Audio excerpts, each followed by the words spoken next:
도움과 위로가 만나다라는 제목으로 함께 말씀을 나누겠습니다. 우리는 어저께 에스라에 대한 말씀을 함께 나눴습니다. 에스라는 하나님의 도움을 받았고 또 왕의 도움을 받았고 백성들의 도움을 받아서 무너진 기준과 공동체를 재건했던 하나님의 사람이었습니다. 에스라와 또 뗄래야 뗄 수 없는 한 사람이 나오는데요. 그가 바로 느헤미야입니다. 느헤미야라는 뜻은 여호와는 위로하신다, 또 여호와의 위로라는 의미가 있습니다. 에스라의 이름의 의미가 도움이고 느헤미야의 이름의 의미는 위로입니다. 에스라와 느헤미야의 만남은 곧 도움과 위로의 만남이고 하나님으로부터 도움을 받은 사람들이 백성을 위로하는 사람들의 이야기이며 지금을 살아가는 저와 여러분들이 오늘 이 아침에도 하나님의 도움을 받아서 아픈 사람, 힘든 사람을 위로하는 사명을 감당하는 이야기입니다. 수천 년 전의 이야기가 아닌 오늘의 이야기, 우리가 어떻게 그러면 그런 삶을 살아가야 될지 또 살아갈 수 있을지 함께 좀 말씀을 통해 은혜를 받기를 원합니다. 70년 포로 생활, 굉장히 중요한 이스라엘 역사의 분기점이었습니다.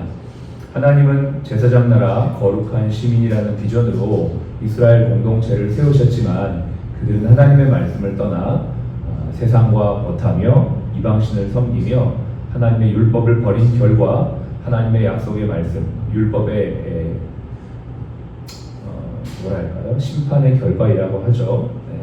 하나님의 말씀을 불순종했을 때 오게 되는 마지막 결과가 바로 적국에 포로 잡혀가는 것이었어요. 기근과 또 수탈과 포로, 이 세 단계의 징계가 있었는데 이 마지막 징계였던 포로가 되어서 바벨론으로 잡혀갔던 것입니다. 70년의 포로 생활 끝으로 돌아오게 되고 하나님은 이제 무너진 그 이스라엘 백성들을 회복과 재건으로 이끌어 가실 때 이 에스라와 느헤미야를 사용하셨던 것이죠. 세 번에 걸쳐 포로되어진 이스라엘 백성들은 돌아오게 됩니다. 1차, 2차, 3차. 1차는 스룹바벨이라는 지도자에 의해 돌아와서 제일 먼저 성전을 건축하게 되고 재건하게 되고 두 번째는 에스라가 포로를 귀환하는 지도자 역할을 하게 되며 세 번째는 느헤미야가 감당하게 되는데 에스라와 느헤미야 사이에는 한 13년 정도의 시간이 있습니다. 다시 말하면 같은 시대를 살았던 거죠. 한 시대에 같은 일들을 같은 목적으로 다른 일을 한 겁니다. 에스라는 하나님의 말씀으로 이스라엘 무너진 백성을 재건했다면 느헤미야는 사회적으로 또 무너져 있는 성벽을 재건함으로 공동체를 재건하는 일을 같은 시대에 다른 형태로 했던 것입니다. 두 사람 참 멋진 동역자의 관계였어요. 아마 두 사람의 관계도 하나님으로부터 같은 도움을 주시는 분은 하나님이시니까 같은 하나님을 섬김으로 하나님의 도움을 받아서 각자의 일을 했지만 서로에게는 참 위로가 되는 동력의 관계였고 그 두 사람의 좋은 시너지는 결국 이스라엘 백성 전체에게 위로가 되는 모습이 되어진 것입니다. 그러니까 이게 단순히 어떤 한 사건을 보는 게 아니라 이것을 그 시대적인 관점으로 봐야 되고 성경 전체를 통해서 봐야 될 뿐만 아니라 이게 이제 우리의 삶에 하나님의 사람으로서 우리가 하나님으로부터 각자가 도움을 받아서 우리가 함께 동력하고 그 동력을 통해 우리가 서로에게 위로가 될 뿐만 아니라 궁극적으로 우리에게 보내신 환자들을 위로하는 하나님의 병원이 되는 것이 바로 이 시대에 우리에게 향한 비전인 줄로 믿습니다. 느헤미야의 직업은 술 맡은 관원장이었습니다. 이것은 단순히 왕의 음료를 제공하는 신하 정도의 역할이 아닙니다. 당시에는 마시는 것, 또 음식에 독을 타는 일들이 빈번하게 발생했습니다. 왕을 죽이기 위해서였죠. 그런데 왕이 음료를 마시기 전에 먼저 그 음료를 마심으로 왕이 먹는 음식에 독이 있는지 없는지를 확인하는 굉장히 중요한 직임이 바로 술 맡은 관원장이었습니다. 이 자리는 아무나 할 수 없는 자리죠. 절대적인 신뢰와 믿음을 받는 사람만이 할 수 있는 자리입니다. 그리고 절대적인 충성을 왕에게 드릴 수 있는 자리가 바로 이 술 맡은 관원장의 자리였습니다.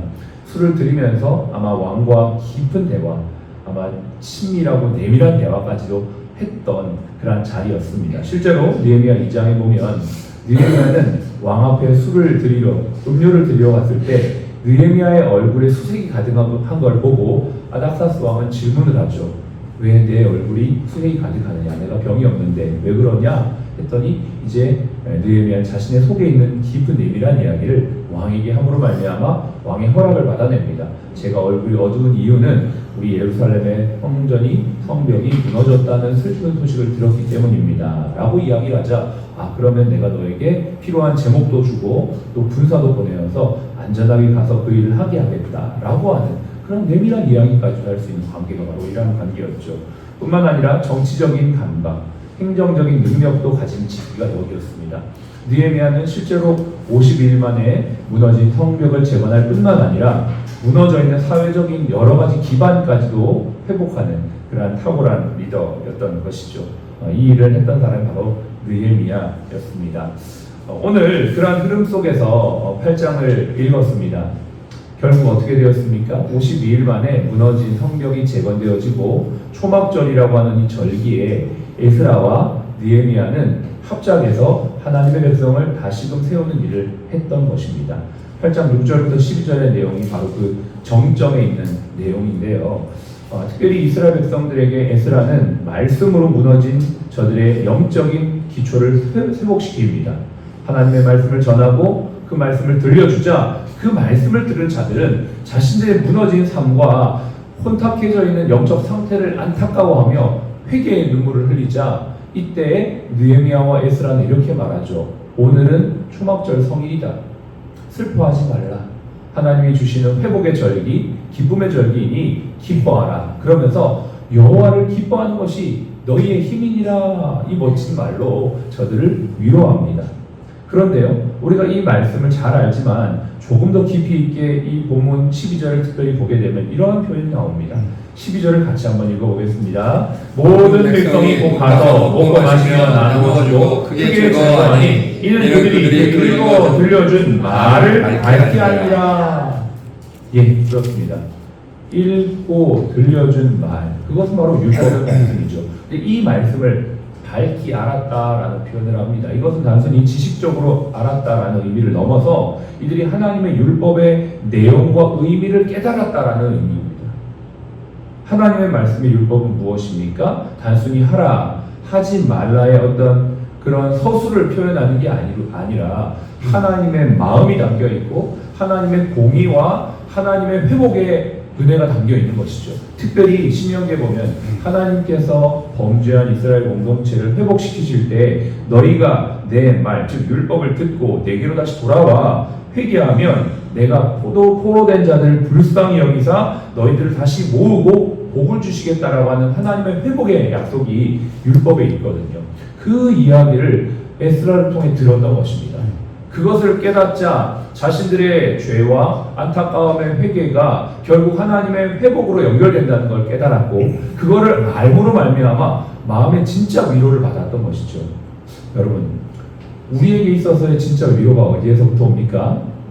환경과 상황이 좋아지고 나빠지고 하는 것은 그냥 어떤 1차적인 위로입니다.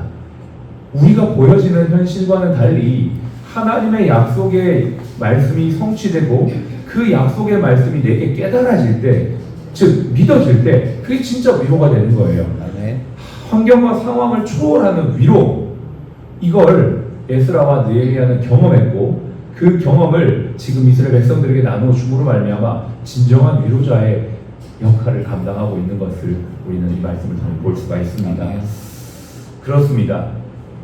오늘 에스라와 느헤미야의 만남은 하나님으로부터 도움받은 사람들의 만남이며 그 도우심의 말씀에 회복의 능력으로 이스라엘을 위로했던 이야기입니다. 오늘 이 자리에 있는 저와 여러분들, 비가 오는 아침입니다. 또 날씨가 참 굽습니다. 오늘도 많은 일들, 많은 바쁜 여정들이 있지만 우리에게 주신 하나님의 말씀, 즉 이 말씀으로 우리가 힘을 얻고 이 말씀이 영혼을 구원하며 이 말씀으로 영혼을 살린다는 것을 소망하며 이것으로 우리가 또 다른 영혼을 정말 위로하는 자들이 되길 원합니다. 우리가 오늘 일하는 모든 근거가 하나님의 말씀의 힘으로 인하여 회복되어지기를 원하고 내가 하나님이 주시는 구원의 감격이 내 안에 말씀으로 있기 때문에 이것을 전함으로 말미암아 저들에게 내가 위로하는 사람이 되겠다라는 이 소망과 비전, 이게 바로 에스라의 비전이었고 느헤미야의 비전이었고 또 저와 여러분의 비전인 줄로 믿습니다. 아멘. 우리 사랑 플러스 병원이 그래서 이 시대에 꼭 필요한 병원, 하나님의 말씀으로 소망을 주고 위로하는 병원, 그리고 우리는 아침마다 하나님의 말씀으로 도움을 받는 영적 선순환이 계속적으로 일어나는 축복의 통로가 되시길 바랍니다. 아멘. 이 필리핀 선교 가는 것도 마찬가지입니다. 우리가 의료를 통해서 진짜 위로를 주고 진짜 복을 주기 위해서입니다. 이 선교는 계속적으로 되어야만 합니다. 더 많은 직원들이 이 일에 동참하고 이 일을 통해 꿈과 비전을 보는 실질적인 삶, 이 삶을 꿈꾸며 계속 우리가 기도하며 힘차게 오늘 이 하루 승리하는 저와 여러분 삶이 되시기를 주의로 축복합니다. 아멘.